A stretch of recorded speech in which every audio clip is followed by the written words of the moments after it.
Good evening, everyone, and welcome to the fifth Pothohar Association online lecture. And so today we're going to be hearing about a fascinating journey through the history of the Indian railways. And our speaker today is Christian Wolmar.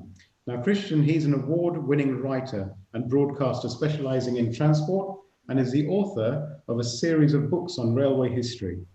His interest in transport began at the Independent newspaper when he was appointed transport correspondent in 1992. Although he mainly concentrates on transport matters, he has covered many other social policy issues and has written on a wide range of subjects from cricket to the private finance initiative. As well as writing and broadcasting, Christian undertakes consultancy and advisory work for organizations seeking to understand the workings of the rail industry. So today, he's going to be speaking about the fascinating history of the Indian railways, which is based upon his book, Railways and the Raj, How the Age of Steam Transformed India. The book reveals the story of India's railways from their very beginnings to the present day and examines the checkered role they have played in Indian history and the creation of today's modern state. So it gives me great pleasure to introduce to you Christian Wolmar. Thank you, Rupinder.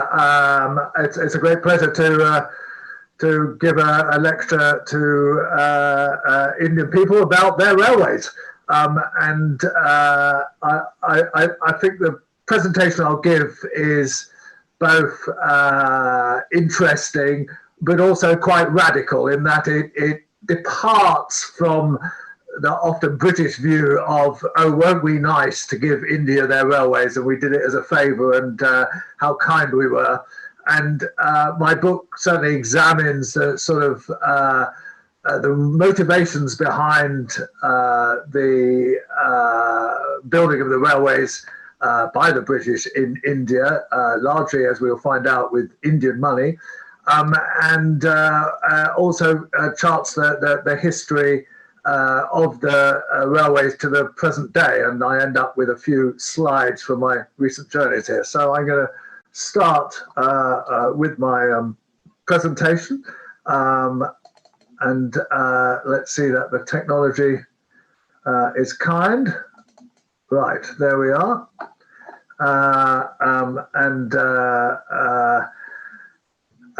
I'll start off with let's see that please work. It worked when we practiced this. I think it's still loading, so I can't move forward at the moment. So let me just say that although the railways were a British idea, the railways and India are really kind of inseparable, and have become such an absolutely vital part of India's infrastructure, and much admired and much loved. And I don't think that there's any other country in the world, and I tried to think about this, where the railways are so tied up with the culture of the country, and so kind of an intrinsic part of what India is. Really, right? It's working, right? Okay, it's all working. So as you know, India was initially conquered by a private company, the East India Company, which was really quite an extraordinary event. And actually, British history has it that India was a relatively poor country, and needed the trade that was offered by the East India Company. Of course, India was a country that had built the greatest palace in the world, the Taj Mahal, and was a highly sophisticated, well-developed country with that was pretty prosperous. But nevertheless, the British view and the Indian view are somewhat in conflict with one another. And we can see even today that there's still the colonial influence. I must say, I do find this strange feeling whenever I go to India, I feel very much at home, even though I'm British, I'm half Russian, half Swedish, brought up in a French school, but nevertheless, there's something about India that is intrinsically British, obviously, because I feel so at home, and it's not just the language; it's the very feel, and so in a way, it's a wonderful blend of Indian and British culture. So the railways were created initially at the behest of Lord Dalhousie, who was the Governor General in the late 1840s, 1850s, and he recognised, he had been involved in railways in Britain, and he recognised that India needed a railway network. Of course, its roads were famously bad. Travel was by ox cart, which was about 2 or 3 miles an hour, so any long distances were very difficult to undertake. But essentially, his prime motive was to give access to the Indian markets for British produce and to take out raw materials. So the initial railway plan was around a series of routes to the ports, but with quite a developed network in the north. But essentially, and this network was largely built. Initially, the whole idea was to connect the ports with the inland. And 2 companies were formed with British capital, the Great Indian Peninsula Railway and the East Indian Railway. And they were experimental. The idea was that let's see how these railways work out. So the GIPR, the Great Indian Peninsula Railway, was scheduled to build a 25, 30-mile line around Mumbai to a place called Thana. And the East Indian Railway was planned to build a longer line, essentially from Kolkata or from Howrah, the other side of the river, through into the inland, about 100 miles long, to basically transport coal. What's amazing about this? This is a remarkable event. This is the furthest east of any railway in the world at the time. There was the first railway in Asia. Africa had only just got a railway in Egypt. But so it was like a momentous event, and it was covered by the Illustrated London News, which was a magazine that covered news at the time. And yet there's no photographs or really very many engravings or anything of this momentous event. And this is the only one that there is, which doesn't really explain very much at all, apart from that, a few Europeans kind of, attended a ceremony, which is a great shame, because I'd love to know what it all looked like. But apparently the first journey was from what is now Mumbai to Thana, and this was one of the few and rather ridiculous representations of it. This might have been the first engine, but as you can see, this is quite a sophisticated railway. That engine pretty much looks like an engine 100 years later. I mean, it's quite well developed using the most modern technology. Now, a key aspect of this and a key mistake that was made is that all the technology was British technology that was imported. There was no attempt to enable the Indians to develop a technology of their own, unlike in other countries like America or indeed later Japan, where technologies were developed by the countries in which the railways were, and therefore set off a very strong economic development as a result of it. So that was a great lost opportunity for the moment. This was an extension, it wasn't the first line, but it was an extension from Thana eastwards into the Ghats. And you can see that this is a very complex, difficult enterprise. It did result in many deaths of local people, as you can see from the perilous conditions in which they worked.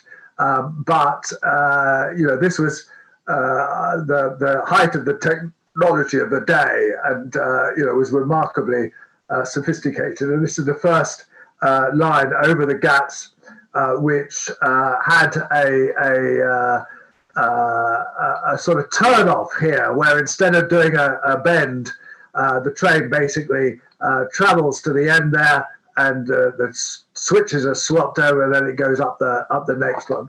And this little one here was a safety device in case the train ran away and needed to stop without its brakes. So and this lasted till the 1930s, and then they built tunnels and electrified. So it's a sophisticated enterprise with literally thousands of workers who toiled in pretty harsh conditions. And just as a little aside, one of the contractors was actually a woman, which was very rare at the time. She went out there with her husband, as happened with many people at the time, many Europeans who went out there. He died of some sort of fever after a few months, and she took over the contract with the help of a couple of other people, and actually built a section of the initial line through the Ghats, which is a pretty historic kind of effort. So in the east, this was the first railway. Didn't quite get to Calcutta. There wasn't a bridge over the river at the time, but there obviously is now. And this built into the hinterland, into inland to develop coal. And that was really the function, take it to the port at Calcutta.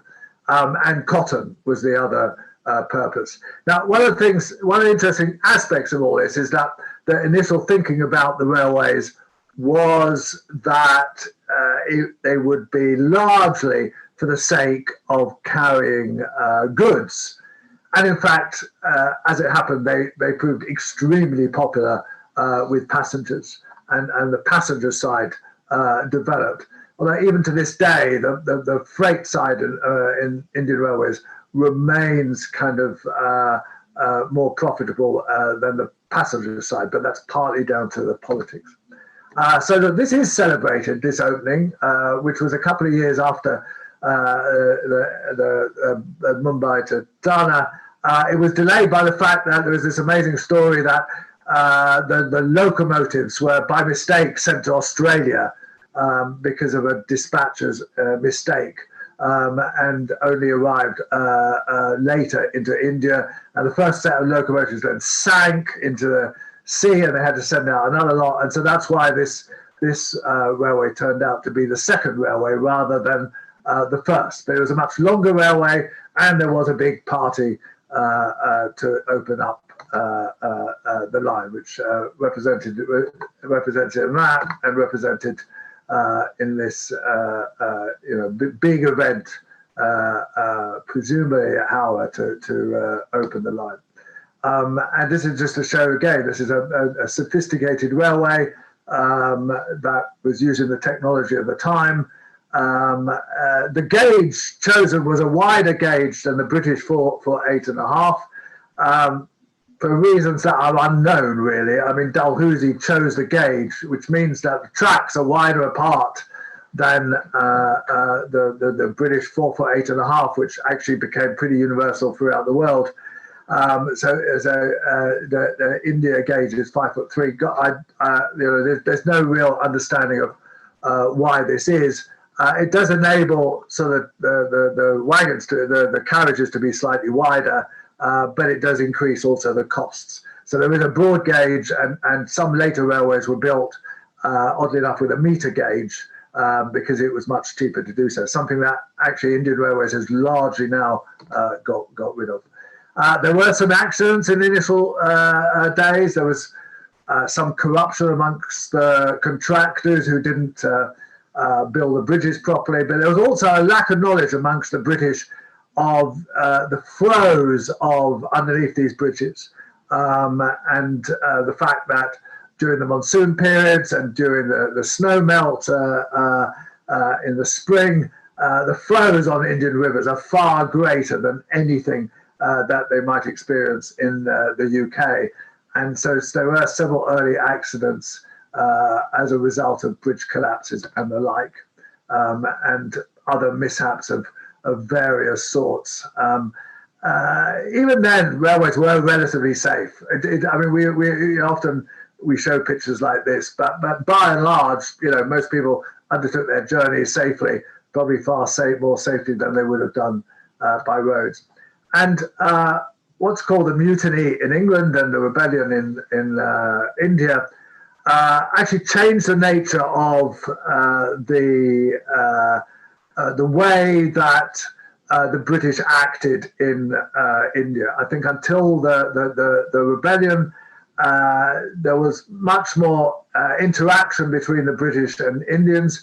It was seen as more of a kind of cooperative effort. And after the rebellion, there was much more hostility towards the British. The British acted in a much more colonial way, and there was much more separation between the races. And this was to the great detriment, actually, of both sides, but obviously particularly to the Indian people. And this also stimulated the development of Indian railways because there was only slow progress in the early years, and then it was realized that by building the network that Dalhousie had envisaged, it would be much easier to get troops around the country, and they could travel around on the railways, and therefore you needed fewer barracks and fewer soldiers. So the whole kind of ethos behind British colonialism and the workings of the railways changed. So by 1871, there was the beginnings of a network with, you can see here that the emphasis on the ports and how so many early lines were aimed at the ports for import and export. And the rebellion also resulted in the idea that the stations would need defending. So obviously Lahore, obviously in Pakistan now, but then in India, was one of the first stations to be built really as a fortress, to stop kind of people attacking it if there was a future rebellion. And similarly, Hyderabad, where I read recently, where this survives, Madras, Chennai as it is now, and then the best station, maybe slightly less of a fortress, but kind of, the apogee of the stations. I mean, I've jumped forward in time here. This is, of course, the 1880s, 1890s, but very much similar to St Pancras, a sort of Gothic style, but also melded in with kind of local Indian styles. And still very much called Victoria Station when you go to, I'm sure those of you who go to Mumbai know that they still call it the Victoria Station, despite the fact it changed its name kind of nearly 20 years ago. So building railways in India was complex. The money initially came from, the capital came from the UK. But interesting enough, these early railways were built with guarantees. So the guarantee was 5%. So in other words, if you invested £1 million, you'd get 50,000 in dividends, come what may. And that money was made up by the Indian government taxes if the companies did not make that level of profit. So when the British claim, the railways were built by the British, that's not entirely true, because much of the money actually came from Indian taxes paid to the Indian government at the time. And there were a lot of issues about how did you deal with the railways? Did you have separate carriages for the different religions, for the different castes? Did you provide toilets, which they didn't for a very long time? Would women have to have separate carriages? Would you have separate ones for European travellers? How many classes did you have, and so on? All these issues added to great complexity, and where there was, were the subject of debates by these British companies over exactly what to build and how to deal with the passengers on the rail networks. And there were lots of companies. This is a picture I actually took in a museum in Delhi. There were about 30 or 40 companies involved by the turn of the century. Some of the railways were built by local authorities, some were built by Maharajas, as we will see, and some of them were built by the different companies. The guarantees were no longer 5% after a while, but there were nevertheless often some guarantees. And this is a picture from the 1880s that shows that the trains were well used. And this is, I don't think this is typical that people travelled like that, but nevertheless, certainly they did sometimes travel on the top of the carriages. One of the early pioneers of the railway, this is the late 19th century, was the Nizam of Hyderabad, who got very interested in building railways and built a whole line of railways in Hyderabad, which of course survived to this day, is now part of the wider network. But several other the Maharajas did actually invest in building railways. And then there were various other reasons to build railways. One of the reasons was famine. This was a misconception, actually, that the idea was that if you built a railway and connected a town with a railway, then you would prevent any famine because food would be able to get in. But the point about famines is not that there's a lack of food in many cases, but really that people can't afford to buy it. So the whole idea of famine railways was flawed, and it's caused quite a lot of anger at the time, because a lot of Indian people felt, well, why don't you help us irrigate our crops, then we can have greater productivity and we won't need these railways. And again, there is a story about the Bengal Nagpur railway that was built for famine purposes, and it ended up being built by interest from the Rothschilds, who were great investors in railways. And the British then decided that, they needed to tax the local people to pay for this railway. So, some of the poorest people in the world ended up kind of paying the Rothschilds for a railway that they didn't actually need. And this is kind of fairly kind of typical story. Then another type of railways was hill station railways. The British didn't like spending their summers down on the plains, and they liked they even moved their capital Shimla up to Shimla in the hot season, and so they built a series of hill station railways, such as the Darjeeling and the Shimla and the Nilgiri, on which I have travelled. Where they built such a railway that it needed a rack. You can see in the middle there, it was such a steep railway, it needed a rack to a third rail to kind of get people up with a sort of gear system to get the railway up the hill. And these were quite expensive railways to build, but were also quite heavily used. And there's 5 or 6 of them now are part of a UNESCO World Heritage Site, and they're a great tourist attraction. And the similar one is particularly a beautiful scenic railway.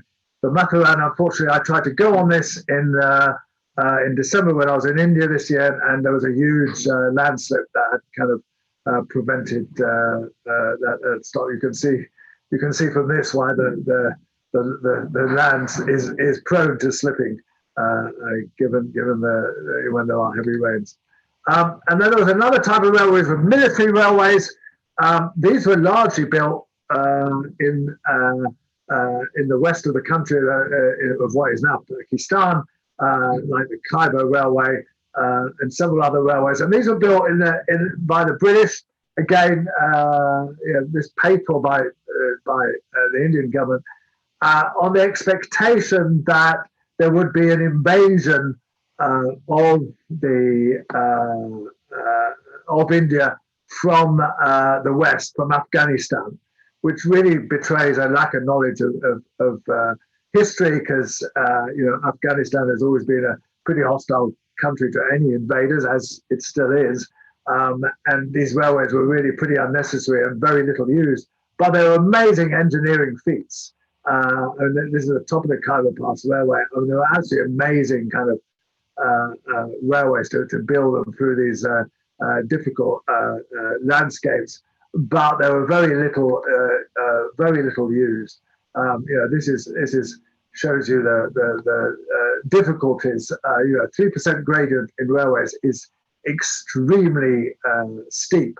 All these tunnels, bridges, reversing stations, and so on, just all in the space of 60 kilometers. Amazing achievement for something that was pretty unnecessary, really. And it's I show this poster because I just wonder how many posters to try to attract tourists kind of show people with guns. Kind of fairly extraordinary kind of attempt. This was for a while they tried to get it as a tourist railway. Unfortunately, it is not functioning at the moment, from what I understand. In Pakistan, the railways have been much less invested in than in India. And then there was this amazing line through to Iran, which does still exist, apparently, and goes through amazing deserts, built in very difficult conditions, and must have what is the loneliest station in the world. Absolutely extraordinary. But as you can see, it goes underneath the whole of Afghanistan, right into Iran.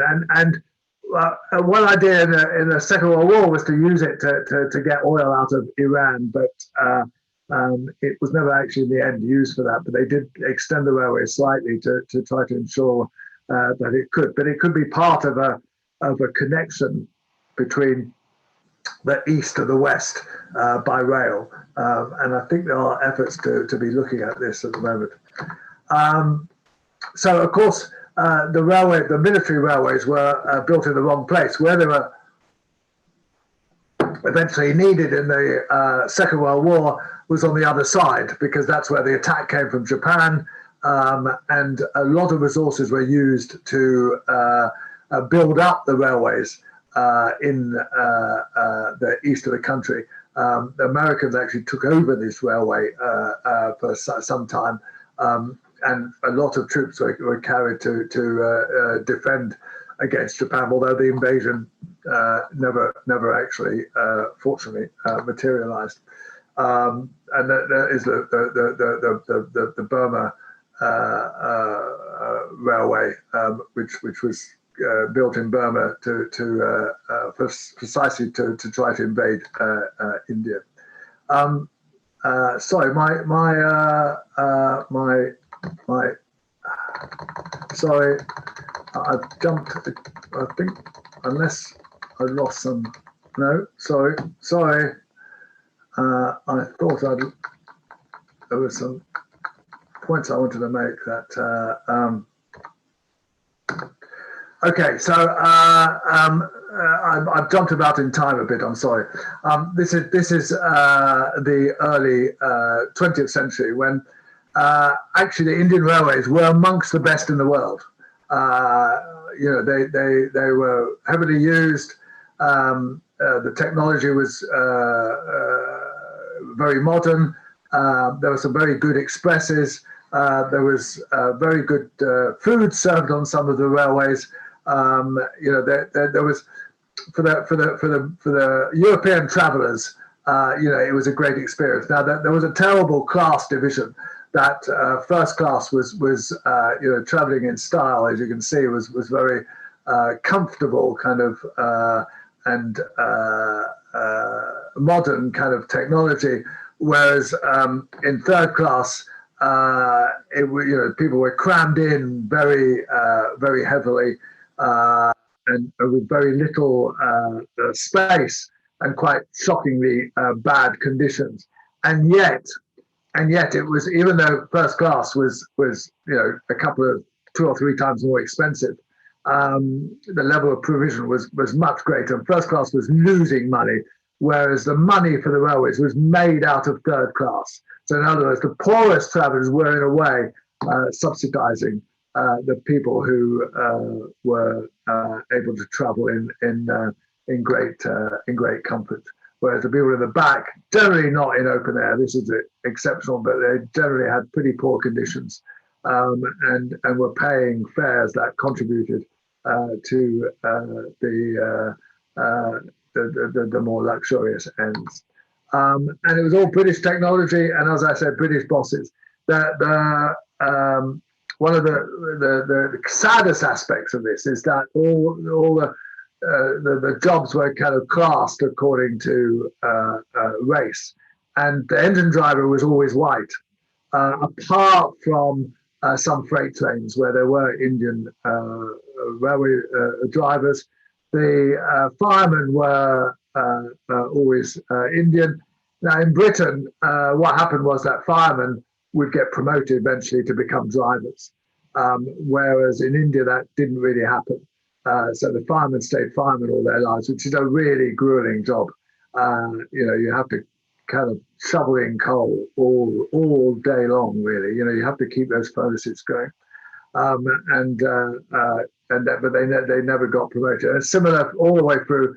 Station masters tended to be white, except on the kind of very small stations where there were some Indians allowed, but essentially the big stations, the managerial class was all white. And this caused a lot of dissent, and the railways were often a source of dissent, both in terms of protests, but also in terms of union organisation.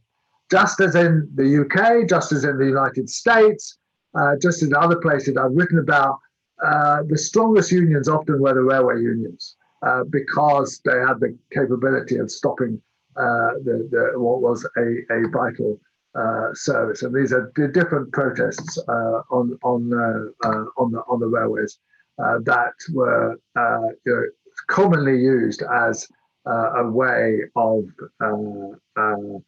protesting, not just about the working conditions of people on the railways, but also it really fomented the independence movement, both the treatment of people on the railways and the people, the passengers, but also of the staff, was great sources of dissent. Remember that India sent a vast number of troops to the First World War, and this was largely forgotten about, and largely not recognised by the British, and this was again a source of great resentment, and of course Gandhi emerged from all that, he used the railways. He always travelled in third class and made a point of it, and campaigned against them at some points. He wrote a pamphlet in the late 19th century against railways, essentially, but then he made very heavy use of them. The railway started to be modernised quite strongly, but even as early as the 1930s, electrification, various improvements. The railways continued to grow, and indeed the railways have continued to grow right until now. And as you know, in the Second World War, Gandhi and Nehru and all the others were thrown into jail. And again, a lot of protests took place on the railway, which led, of course, to the historic partition and breakup of the railway. And again, the railways played a terrible part in this, in that there were a lot of massacres and killings on the railways that were taking either the Muslims to Pakistan or the Hindus to India. It was an absolute terrible time. As I'm sure you know, the borders were drawn up very arbitrarily and caused all sorts of terrible trouble. And the railway suffered greatly. The railway suffered both from a lot of damage and sabotage at the time, and also from these terrible massacres and from absolutely vast numbers of people seeking to travel on them. So this is what the railways looked like by the time they were independence. There was independence, and you can see that much of this was as designed by Dalhousie. That he drew a kind of map of the railways that largely ended up being pretty much realised. And as I say, one of the important things is that the railways still grew into the 1980s, 1990s. They're still building railways. Nehru saw the railways as very important and therefore supported them, helped finance their reinvestment, and crucially built engineering workshops and the like so that India could get its own technology. And so all the engines and carriages started being built in India to Indian designs through the newly nationalized Indian Railways. And workshops like this were celebrated. Huge workshops which still exist to this day. A great addition to the railway was the line that went down, that goes down from Mumbai down to Goa along the coast. That was a sort of lack of that, but obvious kind of need for the railway there. I've travelled along it. It's one of the nicest and most pleasant lines. Freight still plays an enormous part and is highly profitable. And because raising rail fares is such a political issue, rail fares tend to be too low. And therefore they're very heavily subsidised by the freight trains. But the fact that the railways fares are so low means that the railways are incredibly popular. Of course, although recently they were closed down, as they were essentially as they were pretty much in this country as well during the pandemic. This is a few pictures that I'm sure those of you who've been to India would be familiar with. This was a strike day, actually. But some of these pictures I took myself, just a kind of typical scenes. This was the line from Odisha up to Howrah, and I use this to show how basically cheap the railways are for people to use. I got on here about halfway up, I think, in somewhere like Singapore Road. Singapore Road took this line for much of the day.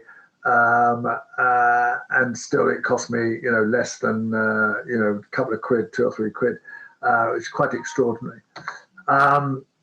Sometimes the health and safety issues are pretty perilous on the railways. This was, I took this photograph when the train broke down and they would just kind of fix the train with electric wires, just like that. Not something that would happen in this country. I took that picture because actually Indian Railways have stolen or borrowed the tube sign, which actually London Transport was always unhappy about the fact that every station in India has this wonderful, what's called the roundel.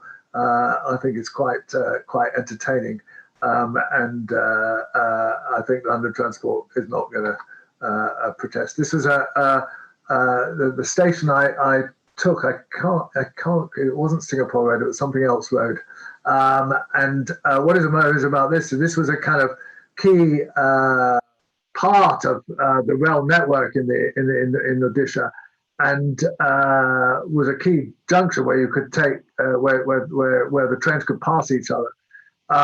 And yet they'd only built a platform on one side, so I had to get onto the train from the tracks by going through the train that is parked there and then stepping up on the train from the ballast, which is pretty extraordinary. That this was a kind of quite a main station, and it lacked a station. I remember showing this to a politician, and he said, "Oh, I'm going to make sure that this line gets the platform gets built." Whether that has happened or not, I don't know. This is about 4 years ago. I was there. This is part of the Nilgiri Railway, where they have steam engines which are actually operated with oil rather than coal. That's, you asked me to do 45 minutes. I've done 43. So there you are. And so I'm happy to answer any questions. And that's the book that you can purchase off me by emailing me for 20 quid, and I'll sign it for you. So thank you very much for listening. Great, thank you very much, Christian. And yes, what we'll do, we'll send out details of how to get the book to our membership after this talk today. So what we'd like to do is to sort of open this up to the floor. If anyone has a question, if you can try and put your hand up, or and we'll come to you. Chan, do you want to? Thank you, Pabinder. Yeah, Christian, thank you very much for enlightening us on the evolution of Indian Railway. I can only imagine, after seeing your picture, one picture of inaugural picture, which if my memory serves me right, it was 16th of April, 1853. And I like to imagine what fanfare would have been an inaugural. I could imagine the engine to be garlanded with some flowers, tilak to be applied, and special play to be done, and all folks there, dressed up in a costume for a celebration. It's pity that we don't have any of those pictures with us. I think it would be more than that. I think it would be an absolute extraordinary. There was apparently about 1 million people lining the railway. Yeah. And look, this is a culture that had never seen kind of much steam before. It wasn't like Manchester or somewhere. There wasn't much use of steam. There was certainly some. I mean, I wrote about this in my book. There was certainly some fears that this was some, ghastly machine that would eat up people or whatever. But I think most people were just admiring of how does this engine work? How does it have the strength to pull along all these carriages? I mean, quite an extraordinary phenomenon, given that most people would certainly not have seen any type of steam power before then. So it must have been an extraordinary sight, and it is. I just can't understand why there's no pictures of that. I mean, there must have been some artists there, or some photographers, or somebody taking pictures of this extraordinary scene. And yet, I've combed the archives, and I've looked at, I've got shelves. I don't know if you can see, but I've got shelves of books behind me, of early Indian railways, and there's nothing to see. Unfortunately, nobody's taken pictures of that. I think that when you say 1 million people lined up, you see, they were not only welcoming the new railway, but they were really welcoming a new era to come. People were used to traveling at 2 miles an hour, whereas this was, 15 times more. Fascinating. One of the other thing was Indian Railway was always blended very well with Indian culture, civilization, and everything else which goes with it. I don't think even an ordinary person thinks this was foreign. It was always Indian because it was named Indian. So I don't think it was ever a British thing, although British built it, but I think Indians owned it as their indigenous.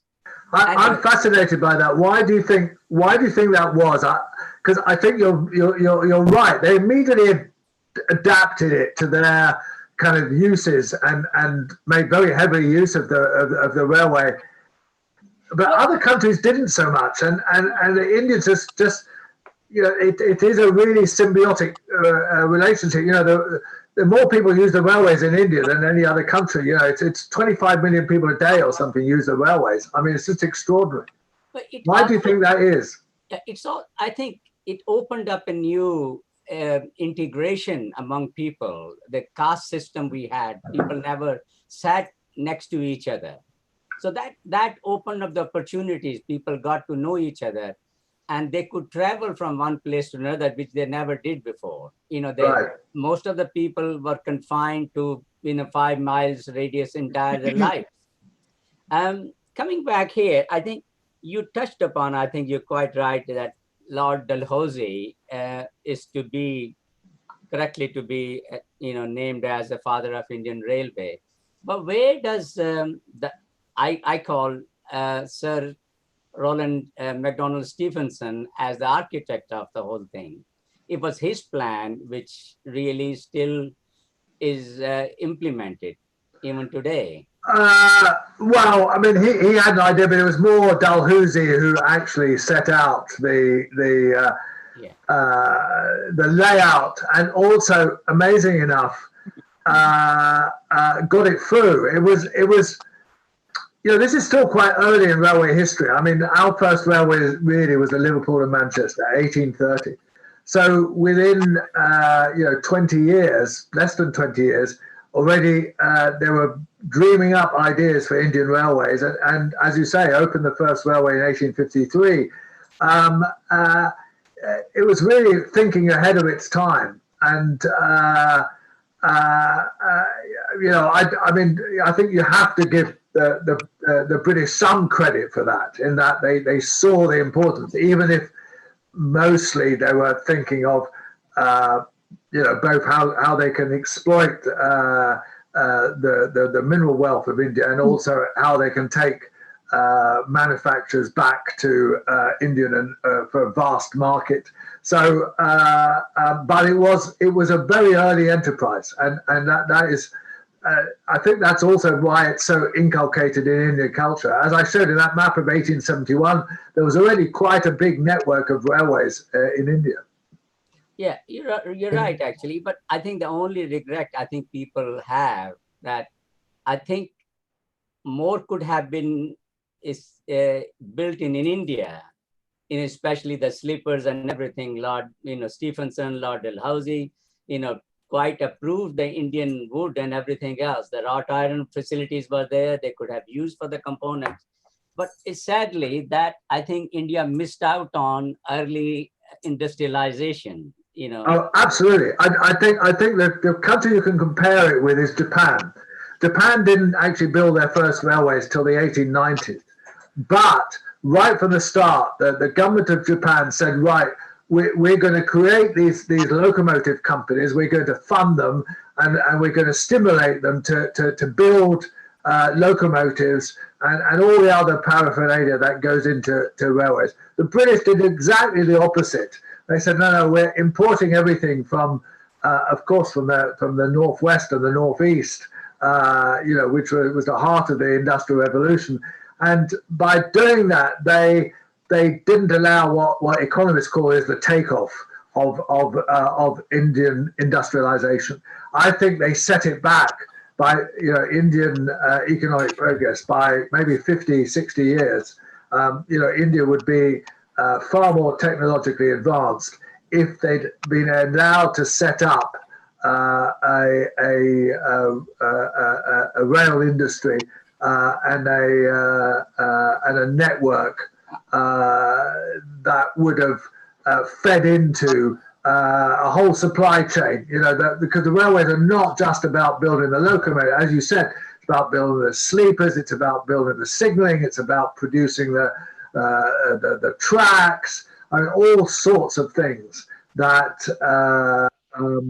would have helped India develop. That is a great sadness. I think it is a real missed opportunity, and the British, I'm afraid, are culpable of that. Yeah, we got a question here, yes, rather a statement from a young girl, Harjinder Panesar, that her great grandfather built a section of Eastern Railway in early 20th century. Yeah. Yes. Hi. My name's Harjinder, and my great-grandfather was an engineer and contractor, and amongst all his records, he was very good at keeping diaries, and we have letters still available in England. Surprising we've managed to save them, but they show that he was paid a certain amount of money for around 125 miles of track in the Eastern Railway, and like that was one of the pieces that were meant. So when was this? When was that? This would be before the Second World War. I'm thinking, I can't remember it. It's not with me at the moment, but it's he was an engineering contractor since the sort of early 20th century. So he was doing working along the railways for many times, and it was probably one or two letters that we've got left that sort of give proof, and it's like amazing to have that historical record, and then to see your photographs of what he might have been dealing with and the crashes and things that might have been things that he might have had to deal with as they're building these things for the first time. You know, it's never been done before, so learning as you go, I presume. So it's really fascinating to have the photos, which we didn't have, so that really puts pain to that. And I think they were paid quite handsomely. I don't think he wasn't short of any money as a result of his work. No, that's right. I think that the getting a job on the railways was very desirable, and helping to build them. The contracts, were reasonably generous. The railways were, absorbed vast amounts of money, and it was government money, but they were seen as absolutely vitally important, as I showed for the hill station railways, the military railways, and just the general railways to the ports. They were all seen as an absolute vital part of Indian development, and also by Britain of kind of keeping the Indian people under control. I mean, that was definitely part of the agenda as well. Yeah, and bringing it all the way to modern times now. You had a picture of the Chittranjan works there, which I went to see 2 years ago. My cousin brother is part of the test and development team. Oh, wow. Over there. So yes, he just last week showed me an engine that they've just developed now, which is two-sided electric engine. With the Japanese, I think they're working with the Japanese, aren't they? Yes, they are. Yeah. So it's really fascinating to, I mean, for me, obviously I have a passion because so many of my family are involved all the way from, they were, as you said, like firemen, but they were moved up to become drivers and officers in various parts and divisions within the country. So it was very good at giving employment and looking after its workers. Of course, after independence, yes. After independence, they ran the railway, and most of the Europeans left quite quickly. And what was amazing was because Nehru cared about the railway so much, he invested and he trained people, and they showed that they could run a perfectly good railway network without the British, which was pretty impressive. The fact that the railways, particularly after the damage that had been created by partition, were up and running very quickly, and remained as a vital part of the infrastructure. We have another question here, Christian, from Mrs. Gurdeep Chadda. Please, can you speak up, please? Thank you very much. Thank you very much for the fascinating talk. I come from East Africa, and I think there are quite a few people in the audience today who also come from East Africa. And in fact, the first railways to be built in East Africa were by the Indians, were taken from India to East Africa for building the railway network. And as you rightly said in your talk, that the Indian men or the Indian railways were one of the most popular railways in the world. And I think that could possibly account for the fact that majority of the Indians traveled to East Africa or were taken to East Africa by the British people to build the railway system. And as you also said, that they had the first class that was rather luxurious. Similarly, in East Africa, it was exactly the same. The first class was very luxurious, and it was only the Britishers who could afford to travel in that particular class. And the second class was kind of mediocre, and mostly the Indians traveled in that. And the third class was not very good at all, overcrowded, and that was really for the Africans.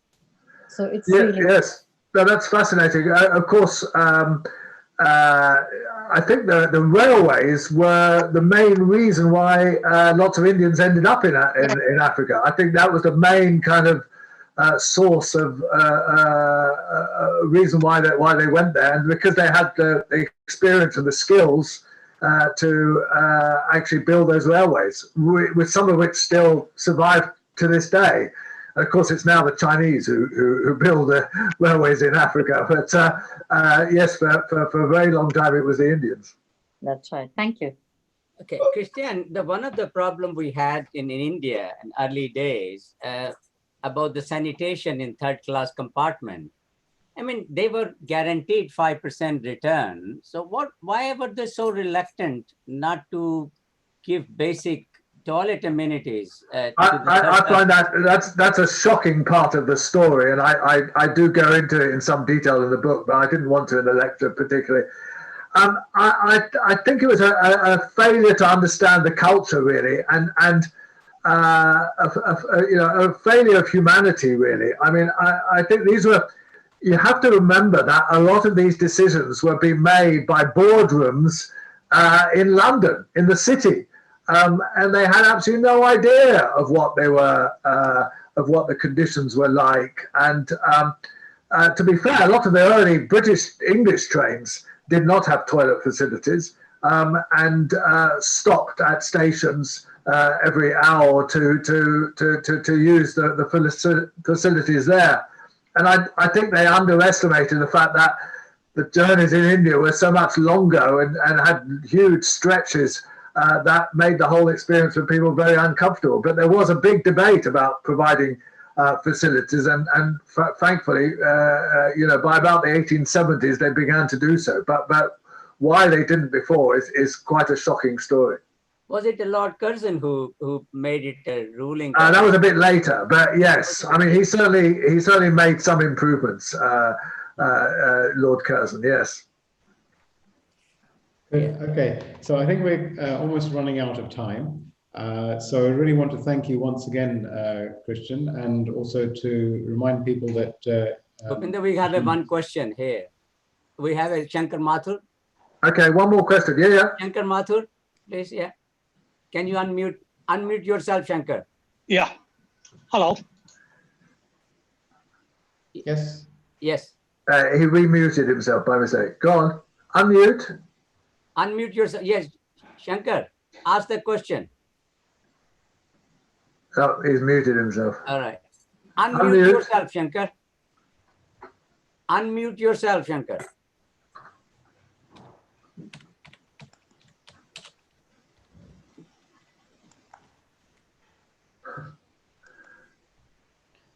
Shankar, unmute yourself. You are muted. There we are. Yes. Yeah, no, again. Shankar, unmute. Oh dear.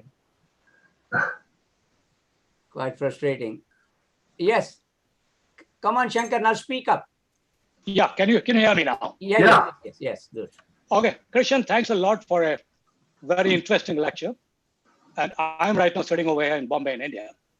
Very interesting story of the Indian Railways.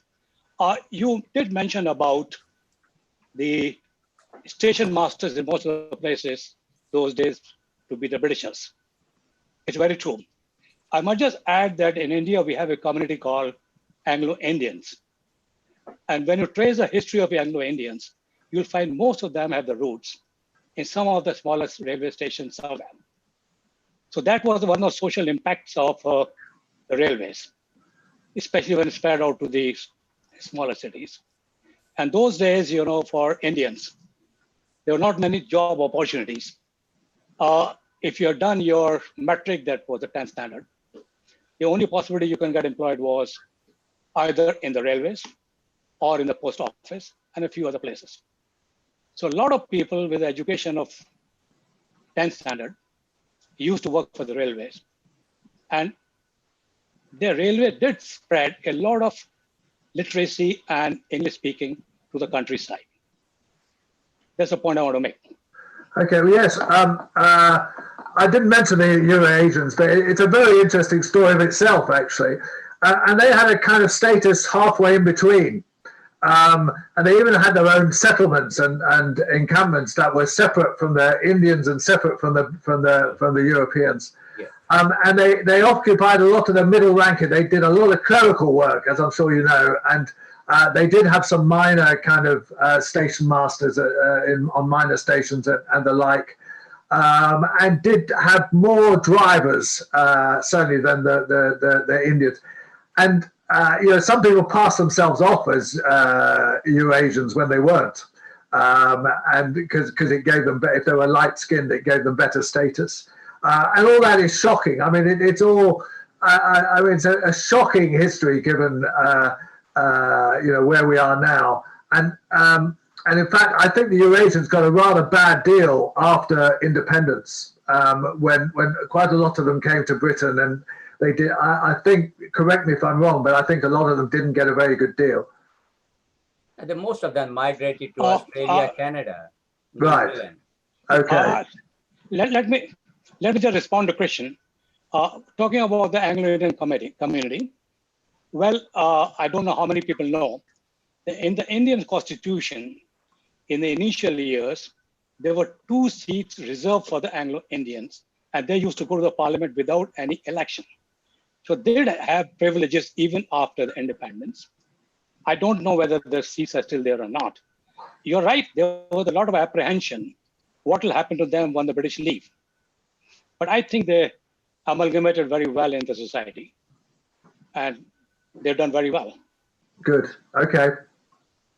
Okay, that's it. I think. Okay, so thank you once again, Christian. And just to remind everyone about Christian's book, Railways in the Raj, you can get it from bookstores, or you can contact us, and you'll be able to buy a signed copy from Christian as well. So once again, thank you everyone for joining in as well.